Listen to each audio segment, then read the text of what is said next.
Spesialis Gender Papua Barat, Yuliana Numberi SSMSI, mengajak semua pihak memperhatikan hak-hak orang dengan HIV/AIDS agar tidak terdiskriminasi kehadirannya sebagai warga negara. Ajakan ini disampaikan menanggapi tema Hari AIDS Sedunia 1 Desember 2022, Equalis alias menyamaratakan, sebagaimana terangkum dalam wawancaranya berikut ini. Selamat sore Ibu. Selamat sore Pak Poli, selamat bertemu. Terima kasih sudah bersedia untuk kami wawancarai. Ibu, ini soal tema Hari HIV/AIDS Sedunia 2022, Equalis alias menyamaratakan. Apa yang bisa Anda lihat dari makna tema ini yang bisa disampaikan kepada pemirsa kita? Silakan. Ya, baik. Jadi dari tema yang menyatakan equalis artinya bagaimana kita menyamaratakan. Itu artinya bahwa bagaimana kita melihat, mengakui bahwa semua orang itu punya hak yang sama, sehingga tidak ada lagi perbedaan antara laki-laki, antara perempuan, antara orang sehat, antara orang yang tidak sehat, antara kelompok disabilitas ataupun antara kelompok minoritas, dan juga anak laki-laki dan anak perempuan. Dampak apa yang akan terjadi jika akhirnya kesetaraan atau penyamarataan itu tidak mendapat perhatian sesungguhnya? Ya, baik. Kalau tadi masih sambung ya, kita bicara menyamaratakan itu artinya kita ingin supaya semua punya hak yang sama. Kan selama ini kita melihat pada sisi eksklusif, artinya orang-orang tertentu yang mendapat manfaat dari setiap kebijakan pembangunan. Maka bagaimana kita menyamaratakan sehingga menjadi inklusif, semua itu sama. Nah, oleh sebab itu, kalau kita mau bikin supaya semua menjadi inklusif, kita harus libatkan semua pihak dengan kita mendengar pada apa yang menjadi kebutuhan mereka, apa yang menjadi masalah mereka, apa yang menjadi harapan mereka. Kalau kita bicara terkait dengan ODA, itu berarti kita bicara bagaimana kita memberikan perlindungan kepada ODA supaya mereka itu punya hak yang sama dengan kita dalam mendapatkan pelayanan kesehatan yang baik.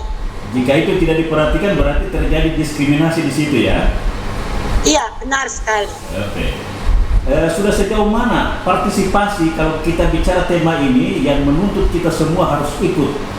Bagaimana memperhatikan hak-hak ODA itu sendiri? Iya, baik. Jadi harus kita berpikir, punya perspektif yang sama bahwa ODA itu punya hak asasi manusia yang sama dengan kita. Hak yang ada sejak lahir yang harus kita hormati, kita lindungi.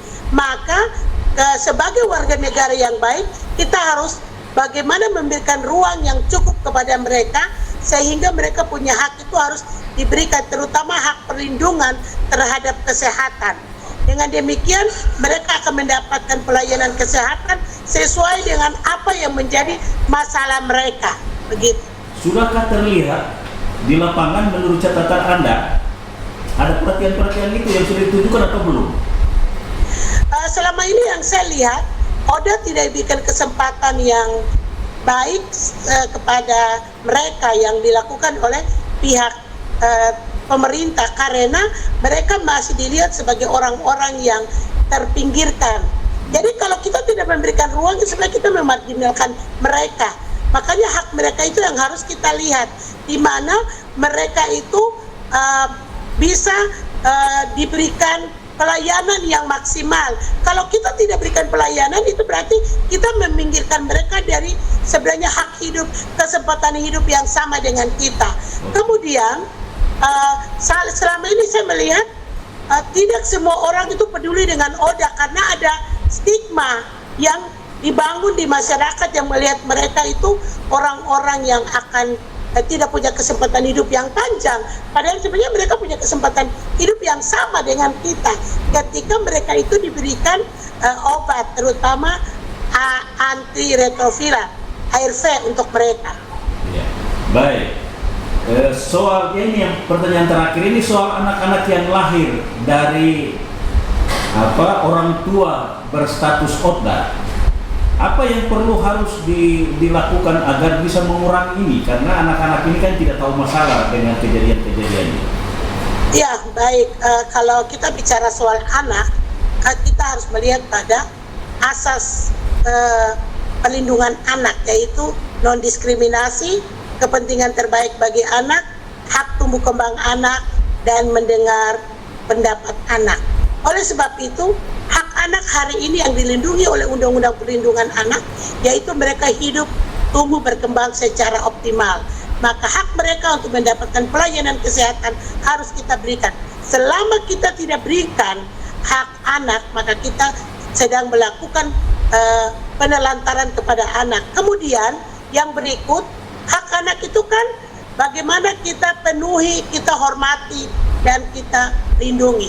Nah, kalau kita bicara hak anak kita penuhi, maka pelayanan kesehatan kita harus berikan kepada orang tua yang terinfeksi. Dengan demikian, orang tua itu dia akan mengkonsumsi ARV, maka dia akan melindungi anaknya. Karena saya mengetahui dari orang kesehatan, 6 bulan, paling lama itu 6 bulan seorang ODA ketika dikonsumsi ARV, maka anak yang dikandung itu ketika lahir negatif.